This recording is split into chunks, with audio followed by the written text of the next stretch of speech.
Instagram and Twitter. Can't wait to commune with her. Can't wait to get up with her. It's the Alabama Church Girl. So what's the topic for this week? Oh man, you're kidding me. The church folks have issues again? Well, you know I love you, but we gotta get it right. PR for the preacher, publicist for the people. All right, Lord, you gotta be with me on this. I feel like Jeremiah. I know the people don't want to hear it, but it's like fire in my bones and I gotta let it out.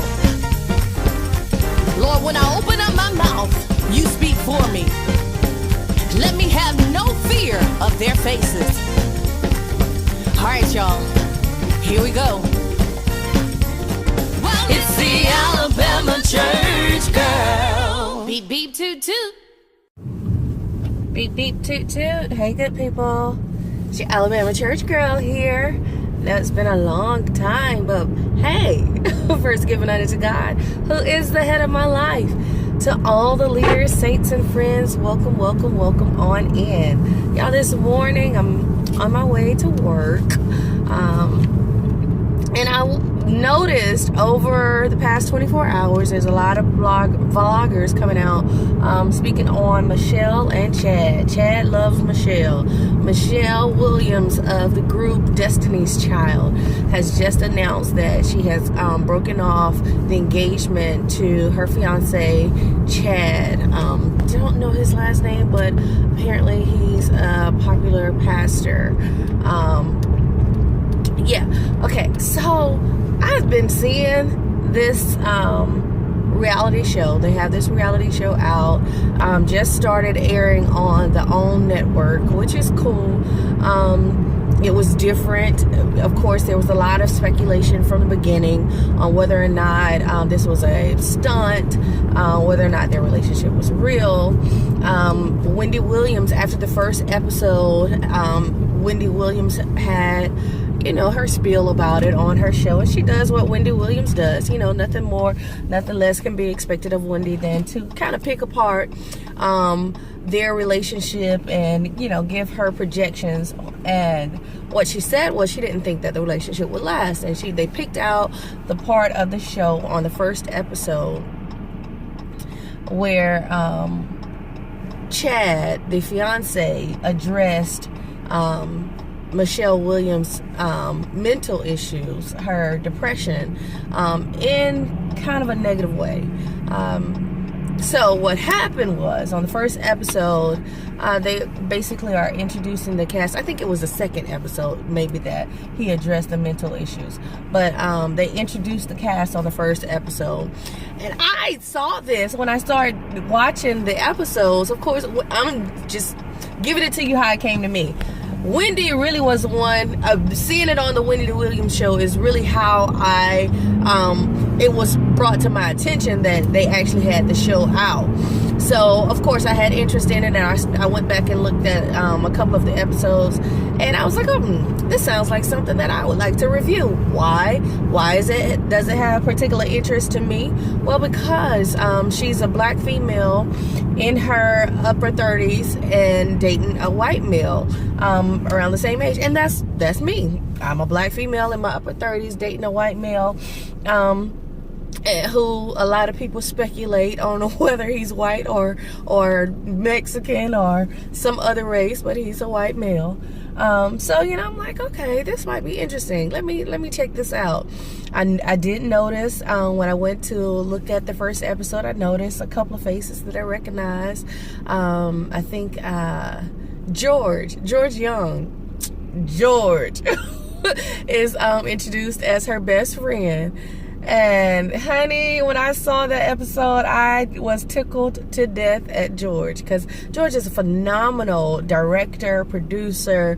George is the same George that you see with Mary, the same George that you see at Full Gospel conferences and conventions. George is the same George that you see with Bishop Paul Morton. That's George. We know George. Those of us that are in the gospel community know George. Honey, when George got on there, said saying that him and Michelle are like sister and brother, and they do everything together, but they can't be boyfriends and girlfriends or have sex because that would be incest. I said, George, who are you trying to fool? No, sir, George. We know you, okay?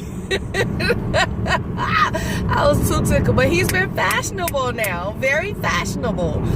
But yeah, their interaction, Michelle and George's interaction, has been very cute.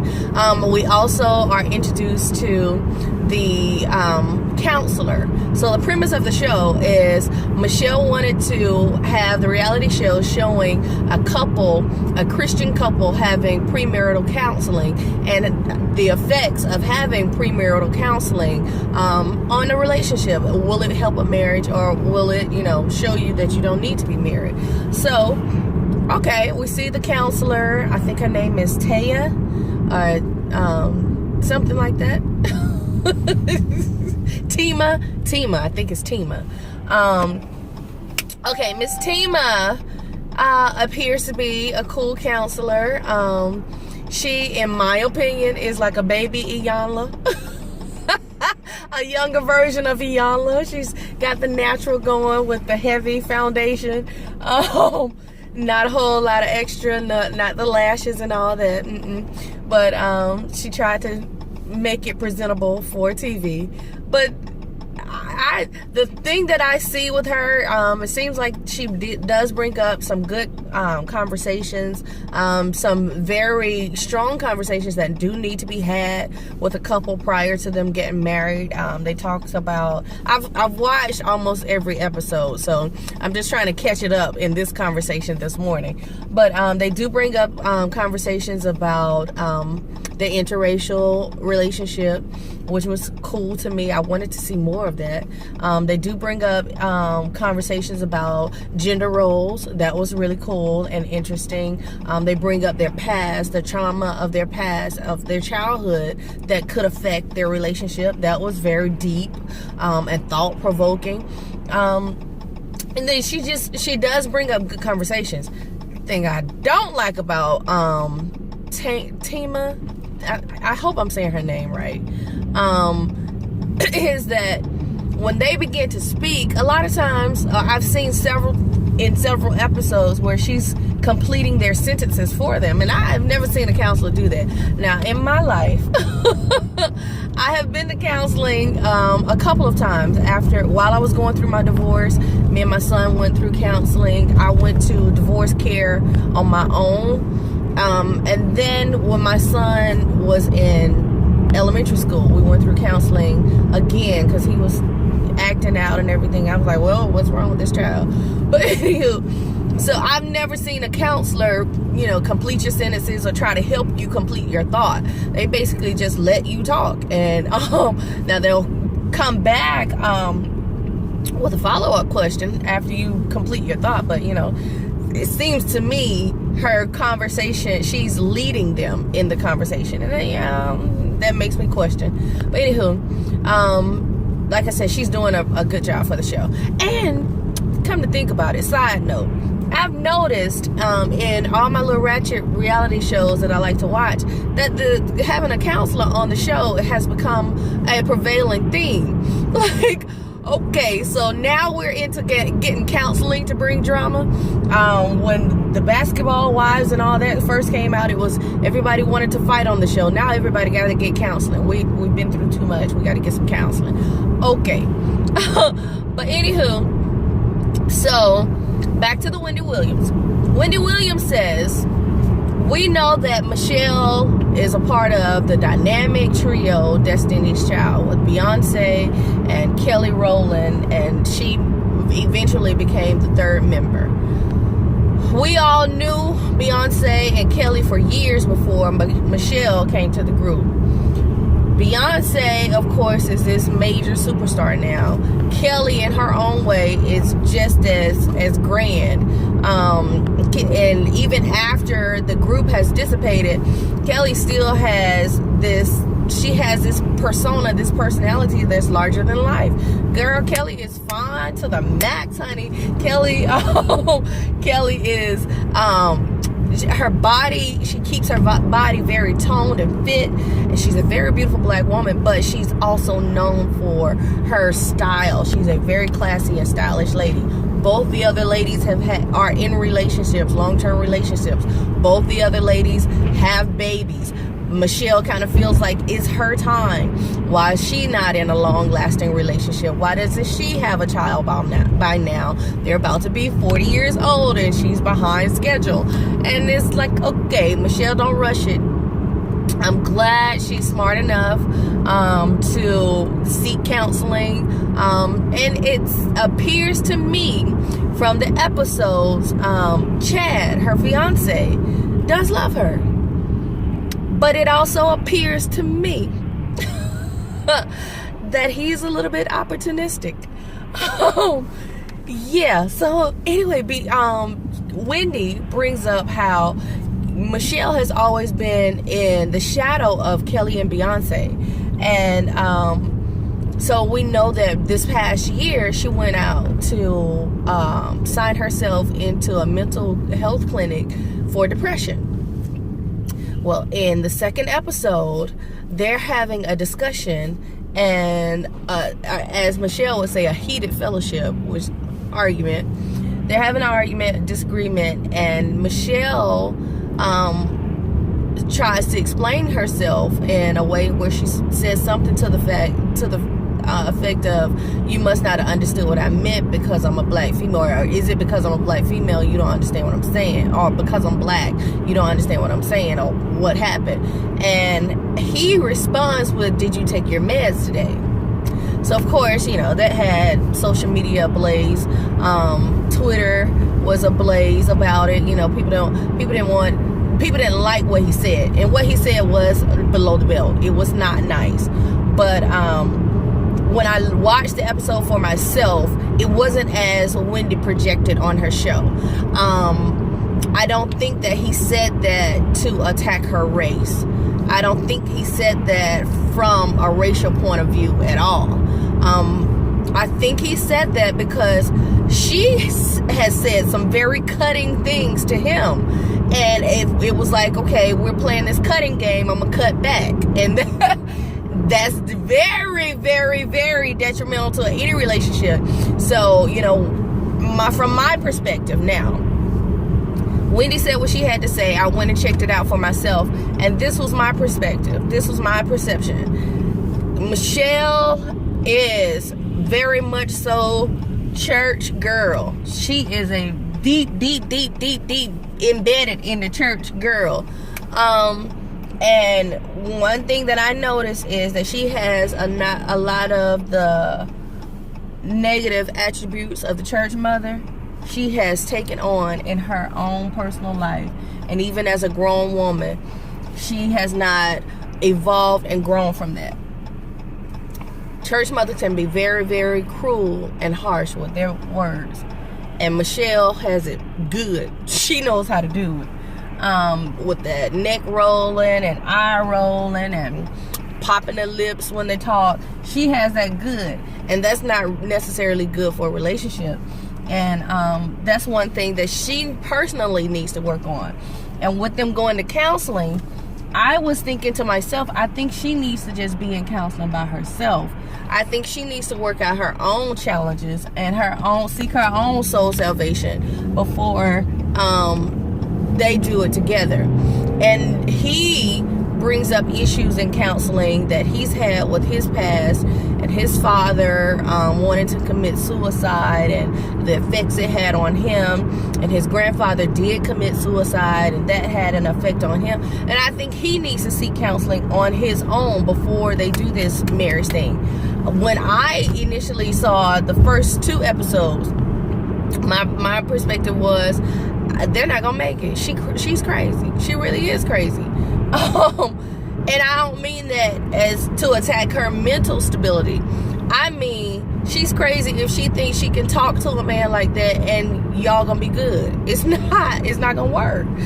You can't talk to anybody. You can't talk to your girlfriends like that and have a successful, thriving, nourishing relationship. It's just not gonna work. You don't need to use your tongue to attack people. You just don't need to do it. You don't. It's not healthy. It's not gonna work. So, you know, my initial assessment is that this is not gonna last. I saw him being portrayed as this savior, this rescuer, and eventually he does say in the latter episodes, we haven't even got finished with all 8 episodes and they've already broken up. Well, in the latter episodes, he does say that he don't know if they should be married, that he feels like her caregiver, and that's really how he's being portrayed. Like he's there to take care of her in her time of need, in her sickness. Excuse me. And I was thinking to myself, like, this dude is getting all this free, full publicity on the strength of who she is, a part of Destiny's Child. And what's gonna happen is they're gonna break up, and some wonderful cute little girl, or not little girl, some wonderful cute little woman is gonna see him and make her way to him. He's gonna get married to someone else and have babies with someone else, and Michelle's still gonna be depressed and unhappy if she doesn't learn how to change the way she speaks to a man. If she doesn't learn how to be a nurturer, because I have not seen, in the episodes that have already aired, I have not seen her being the nurturer to him. It's a give and take. And I know you're Michelle Williams, and I know, you know, you've been this pop star princess in your life, but honey, when it comes to having a relationship, you gotta know how to take care of him as well as he take care of you. Amen. And I hadn't seen her do that. I've seen, you know, him bringing her food. I've seen him bringing her flowers, and I've seen him, you know, cooking. And, you know, it's even when they went, the counselor suggested that they take each other out on a date. And apparently that was the first time that she actually took him out on a date and paid for the date. She was being very conservative. She was like, oh, you're on a budget. You can only spend such and such amount. I'm like, girl, you are messing up. Stop it. If this man really loves you, he's giving up his life for you to come live where you are to try to make a life with you. You need to have something that you can sacrifice to and say, hey, I want you to be here, and I'm happy that you're here. I didn't think that they would last. And as we can see, now that it's out, she's announced that, excuse me, y'all, have been congested. And that's part of the reason why you hadn't seen the Alabama Church Girl in a couple of weeks. I've been under the weather in a major way. Anywho, that's part of the reason why I didn't think they would make it. And like I said, she's come out and she's announced that she called it off, that she's still going to be single. Yeah, so she's announced that she's still going to be single. She's still going to live fearless, and that's good for you, Michelle. But I do think you need to get some counseling on your own. There is hope, you know. Now, when it comes to the show, I know the show is called Chad Loves Michelle, but honey, I need Michelle to love Michelle. And I really enjoyed the interaction with her and George. I really want to see them working together, working on her music. Can we continue the show, Oprah, please? Oprah, can we continue the show with George and Michelle? I also would like to see Michelle doing counseling on her own. I would really love to explore the dynamics of an interracial relationship. That was, they had, I think, like the 3rd episode, they had them meet up with another interracial couple, and they explain, you know, how their life is different and the challenges they face with understanding each other and understanding, you know, how their children will be seen in the world and viewed in the world, and how them together present a different face to the world than separately. And, you know, I'm experiencing that, and it is different. And I would like to see, you know, that dynamic explored more on the reality show. That would have been too cute if that was the basis for the show, they may have lasted a little longer if that was the basis of the show, because it is a challenge. But if you're up to the challenge, it works. You know, I find myself, you know, sending videos and showing things to my guy to help him understand my perspective when I bring a topic up in conversation and he's like, huh? I have to understand that, you know, he doesn't live the same experience I live. I don't live the same experience he lived. I can only assume, and some things he can't even imagine until I really